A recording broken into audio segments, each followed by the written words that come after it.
વડોદરાના વાઘોડિયા તાલુકાના અનગઢ ગામમાં ચાલતી સાયન્સ પ્રક્રિયામાં તાલુકા પંચાયતના એકમાંથી રાજપૂત કરણી સેનાના અગ્રણીને સામાજિક કાર્યકર્તા ગોહિલ વિજયસિંહે ભારતીય જનતા પાર્ટીમાંથી ટિકિટની માંગણી કરતા જણાવ્યું છે કે જનતાનો વિશ્વાસ અને સંકલ્પ અનગઢ એક વિસ્તારમાં લોકપ્રિય નેતા અને રાજપૂત કરણી સેનાના અગ્રણી ગોહિલ વિજયસિંહ હવે તાલુકા પંચાયતના પ્રતિનિધિત્વ કરશે। આપનું શુભ નામ? શુભ નામ ગોહિલ વિજયસિંહ, વડોદરા શહેર કરણી સેના ઉપપ્રમુખ। વિજયભાઈ, તમે અનગઢ તાલુકા પંચાયત સીટ માટે જે ઉમેદવારી નોંધાવી છે ભાજપ તરફથી, તો હવે તમે એ વિશે શું કહેવા માંગો છો?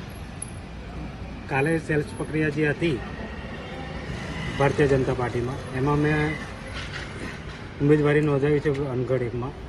એમાં ભાજપ પર મને પૂરો વિશ્વાસ છે અને જો મને ટિકિટ આપશે તો અમારા મત વિસ્તારમાં જે બી કામ હશે એ નાનામાં નાના લોકો સુધી પહોંચે એવું કામ કરીશ અને ભારતીય જનતા પાર્ટીનું નામ રોશન કરીને હવે છેક આગળ સુધી નામ પહોંચે એવો હું પ્રયત્ન કરીશ।